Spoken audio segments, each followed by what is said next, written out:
A really positive spiritual experience I had that came to my mind was, I remember one day in my last area, my companion and I were going to visit a family of converts.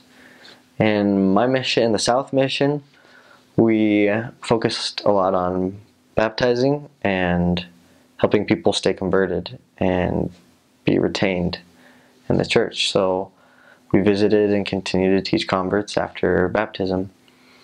And sometimes it's easy to think like, oh, they'll be fine. Let's go like find somebody to teach that we haven't found already or whatever. But I learned to really take care of them, take care of the converts, and we ended up seeing so many blessings from that. So one example I'll give of that is that we were going to visit this family of converts.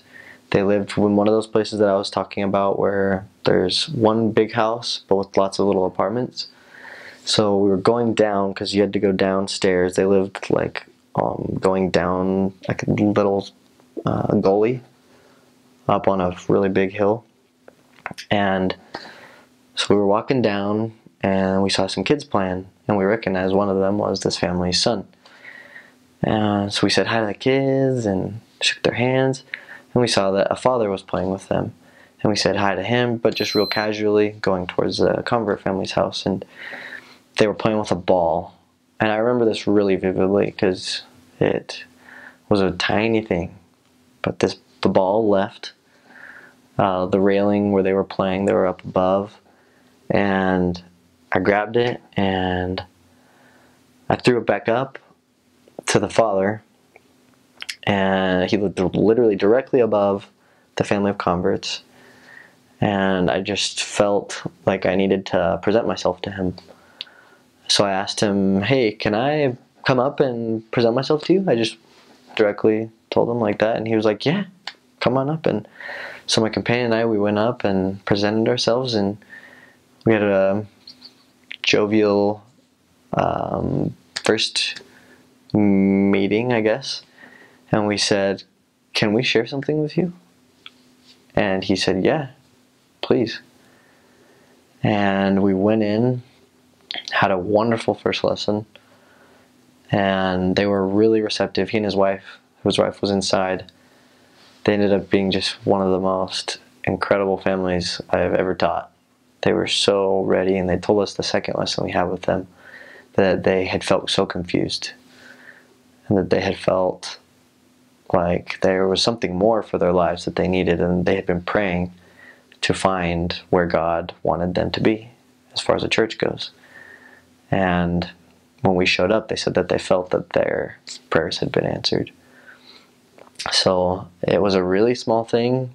The Spirit prompted us to say hi to him. We did it. They had an amazing transformation of life and just an increase of happiness. They got married and baptized not too long ago. And that was a hugely positive spiritual experience for me, just because my companion and I were doing everything we possibly could to have the Spirit with us in abundance. And for that, we were able to receive that prompting. Again, this same area, we saw tons of miracles in my last area. So a spiritual experience we had was with another convert of ours who we'd been teaching for a good chunk of time. My companion and I had been teaching him for about 2 months. And he knew the doctrine, he was going to church, and he just didn't feel that desire to be baptized. We did our absolute best, like I was saying, to teach and preach with tons of power and authority and with a strong presence of the Spirit. And he could feel it, and we knew he could, but he just didn't have that desire yet to be baptized. And so this is a story kind of again about, number one, not giving up on your investigators, because they deserve all we can give them, and they deserve that we look for all the inspiration and revelation we can possibly get to help them progress. Like, look for all the ways you can to help them progress.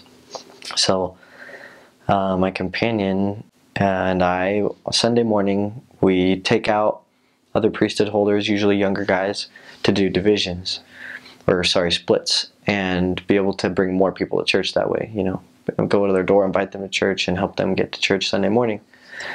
And my companion felt inspired to invite this investigator of ours to come with. And so he came with us. I wasn't with them. I was with other priesthood holders inviting other people, but this investigator went with his friend who was also a member, and with my companion, Elder Hernandez. And this investigator invited someone else to come to church. And he said that when he did it, he felt like this incredible warmth and joy, and he just loved it to death. And he knew from that moment on that he needed to get baptized. And my last Saturday in the mission, he got baptized.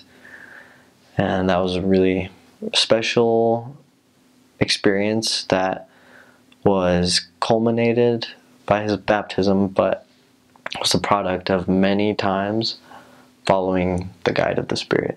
And looking back on it, it is really spiritual for me.